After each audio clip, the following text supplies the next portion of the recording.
नई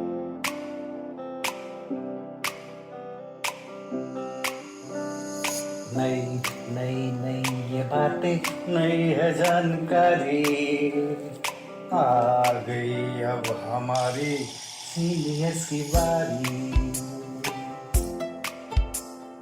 नई नई नई ये बातें, नई है जानकारी, आ गई अब हमारी सीनियर्स की बारी।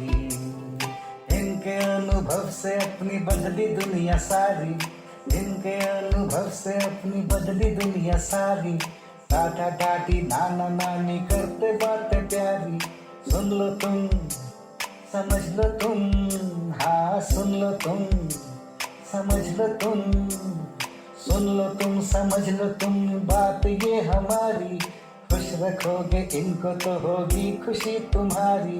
नई बातें हैं ये देखो, नई जानकारी, आ गई अब हमारी सीनियर्स की बारी। किस्से कहानियां, सेहत और विज्ञान की बातें, रेडियो कार्यक्रम अनुभव में सीनियर्स की बात, सीनियर्स के साथ। राष्ट्रीय सामाजिक रक्षा संस्थान, सामाजिक न्याय और अधिकारिता मंत्रालय, भारत सरकार एवं मीडिया फॉर कम्युनिटी फाउंडेशन और अनुग्रह दिल्ली के संयुक्त तत्वावधान में प्रस्तुत करता है वरिष्ठ नागरिकों के लिए ऑडियो श्रृंखला अनुभव 2.0। इस कार्यक्रम की रूपरेखा बनाई है डॉक्टर आर श्रीधर ने, जिसमें आशीष तिवारी का संयोग है। इसका समन्वय और आयोजन आभा चौधरी द्वारा किया जा रहा है। इसका संपादन किया है फरजीन सुल्तान ने और इसकी साक्षात्कारकर्ता है दिव्या।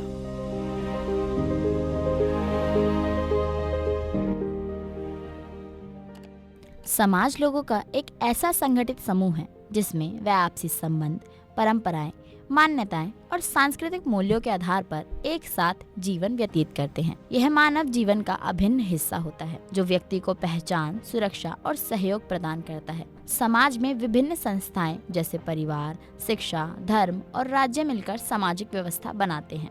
समाज न केवल व्यक्तियों के बीच संबंधों को निर्धारित करता है बल्कि उनके विकास और व्यवहार को भी प्रभावित करता है और समाज के इसी विकास और बढ़ोतरी पर काम करते हैं स्वयंसेवी संगठन। इन्हीं स्वयंसेवी संगठनों में एक संगठन है आश्रय अधिकार अभियान, जो कि वरिष्ठ नागरिकों के लिए काम करता है। और आज हमारे साथ इस एनजीओ के डिप्टी डायरेक्टर संजय कुमार जुड़े हैं, जो कि एक समाज सुधारक हैं। तो चलिए विस्तार से जानते हैं इनके और इनके काम के बारे में।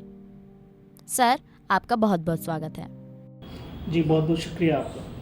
तो सर, सबसे पहले आप अपने बारे में हमारे श्रोताओं को बताएं। तो जैसा कि मैंने अपने परिचय कराया, मेरा नाम डॉक्टर संजय कुमार है और हम पिछले 25 वर्षों से शहर के सबसे कमज़ोर, सबसे बिखरे हुए, सबसे गरीब और सबसे हाशिए पे रहने वाले लोगों के साथ काम करते हैं और साथ साथ उनके काम से जुड़े हुए तमाम तरीके की जो चीज़ें हैं उसको समेटने, सहोजने, संवारने का काम करते हैं। और साथ साथ एक स्तर पे हम इसी मुद्दों से जुड़े हुए पढ़ाई भी किया है, तो विश्वविद्यालय सब में और तमाम बड़े मंचों पे इस तरीके के चीज़ों की वकालत करते हैं ताकि ये सारी चीज़ें सॉल्व हो और बहुत व्यापकता के स्तर पे जा कर के लोग इसके बारे में बात करें। तो ये हमारा एक छोटा सा परिचय है। सर, आगे मैं जानना चाहूँगी कि आप किस सोशल कोज पर काम कर रहे हैं, उसके बारे में हमारे श्रोताओं को बताएं। तो मूल रूप से अगर हम कहें कि किसी एरिया में ख़ास तौर पे काम करने की बात है तो एक बेघर समुदाय होता है, चाहे वो बुज़ुर्ग हो, चाहे वो बच्चे हों, चाहे वो महिलाएं हों, चाहे वो विकलांग हो, चाहे वो डिसेबल हो, चाहे वो मानसिक रूप से बीमार लोग हो, चाहे वो रिक्शा पुलर हो, चाहे वो ठेला पुलर हो। सबकी एक समान परिधि ये है कि वो कहीं ना कहीं नीले छत के नीचे, उसके ऊपर कोई छत नहीं है, क्योंकि वो तलाश में तो आया था, एक ख़ास प्रकार की आशा मन में लेके आया था कि हमारा भी एक अपना सपनों का महल होगा, घर होगा और हम अपनी कमाई से तमाम अपने पीछे जो लोग छूट गए हैं उनका भी भरण पोषण कर लेंगे और उनको बहुत बेहतर तरीके से आगे लेकर के जाएंगे। लेकिन दुर्भाग्य ये रहा कि वो इसकी तलाश में शहर के तरफ जैसे वो मुखातिब होता है तो रास्ते में ही वो बेघर हो जाता है, आइडेंटिटी लेस हो जाता है और उसके सपने निरंतर रोज़ बिखरने लगते हैं, निरंतर वो रोज़ टूटने लगता है, रोज़ वो अपने आप को खड़ा करता है, रोज़ गिरता है और इसी जद्दोजहद में उसकी ज़िंदगी चलती है। तो हम उस वर्ग के साथ काम करते हैं जिसको बेघर कहा जाता है। इसमें बहुत बड़े तादाद में महिलाएं हैं, पुरुष हैं, स्त्री बेघर हैं, और वो लोग हैं जो लोग समाज को बहुत कुछ देते हैं और जिनके श्रम से शायद शहर और ये देश धड़कता और चलता है। उनका जीडीपी में बहुत योगदान है, उनका शहर के आर्थिक विकास में बहुत योगदान है, लेकिन बदले में ना शहर ना समाज उनको उस प्रकार से अपेक्षित करता है, ना कुछ देता है, और वो निरंतर रोज गालियों से या हाशिए पे ढकेले जाने के संघर्ष के साथ जुड़े रहते हैं। तो उस वर्ग के लिए हम लोग वकालत करते हैं। न सिर्फ वकालत करते हैं बल्कि हम लोग कोशिश ये करते हैं कि दोनों स्तर पे एज ए प्रैक्टिशनर हम उन तमाम तरीके की सुविधाओं को मुहैया करा सके ताकि ये वर्ग खड़ा हो सके, अपनी आवाज़ को उठा सके, और जो बुनियादी ज़रूरत एक क्राइसिस में शामिल हुए व्यक्ति के लिए जो ज़रूरत होती है, शेल्टर की जो ज़रूरत होती है, उसके हेल्थ केयर की जो ज़रूरत होती है, उसके मेडिसिन की जो ज़रूरत होती है, उसके फूड की जो ज़रूरत होती है, हमारे संविधान में प्रदान किए गए वो तमाम प्रकार के अधिकारों की, जिसके माध्यम से वो खड़ा हो सकता है एक नागरिक के तौर पे, उसे सामाजिक सुरक्षा के रूप में जो चीज़ें मिलनी चाहिए, उसकी आवाज़ तमाम प्लेटफॉर्म पे सुनी जानी चाहिए। और न सिर्फ इतना बल्कि सरकारी नीतियों और योजनाओं में भी वो कैसे शामिल हो सके, इसलिए हम उस प्रकार के तमाम प्रावधान करते हैं जिससे कि वहाँ भी उसकी आवाज़ को बहुत मुस्तैदी के साथ स्थापित किया जा सके। तो दोनों ही स्तर पे, प्रैक्टिस के स्तर पे एज ए डूअर और उनके अधिकारों की रक्षा के लिए जो निरंतर हम संघर्ष करते हैं, दोनों स्तर पे हमारा काम है और बहुत व्यापकता के साथ काम है और निरंतरता के साथ काम है। और अगर हम संख्या बल के आधार पे बात करें तो तकरीबन 20-25 वर्षों में हम लोगों ने 30 मिलियन बेड, लगभग 3 करोड़ से ज़्यादा शेल्टर बेड्स मुहैया कराए हैं वैसे लोगों के लिए जो वंचित समुदाय से हैं। तकरीबन 600 से ज़्यादा ऐसे आश्रय गृहों का प्रबंधन किया है। तकरीबन 20 लाख से ज़्यादा वैसे लोग जिनको हमारे अल्टरनेटिव हेल्थ केयर के माध्यम से हम जोड़ने का काम किए हैं।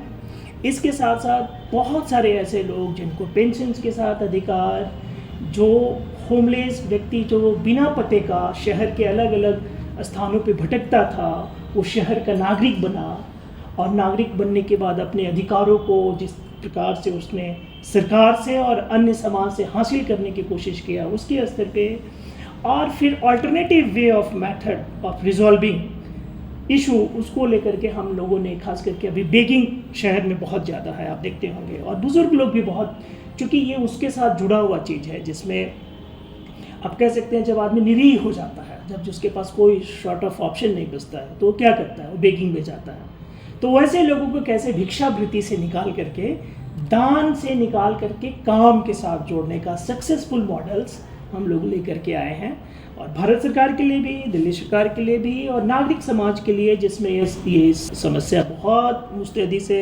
दिखती है, उसको भी हम लोगों ने रिजॉल्व करने का काम किया है। और इस पूरे कार्य में जो सबसे ज़्यादा, सबसे महत्वपूर्ण अंग रहे हैं, वो रहे हैं हमारे वो लोग जो किसी समय में होमलेस थे, किसी समय में खुद विक्टिम थे, वो आज हमारी टीम का हिस्सा हैं और हमारे कदम के साथ कदम मिला करके इस प्रॉब्लम से लड़ने के लिए आज पूरी तरीके से कोशिश कर रहे हैं। सर, आपने अपनी लाइफ में इतना काम किया है, तो आपको ये प्रेरणा कहाँ से मिली कि आप एक सोशल वर्कर बने और समाज के लिए आप इतना काम करें? उस प्रेरणा के बारे में हमें बताएं। तो ये काम हमारी एक महिला साथी हैं, हमारी सीनियर हैं, और हमसे मेरे वरिष्ठ हैं, परमजीत कौर जी हमारे साथ हैं, वो आज आई भी हैं।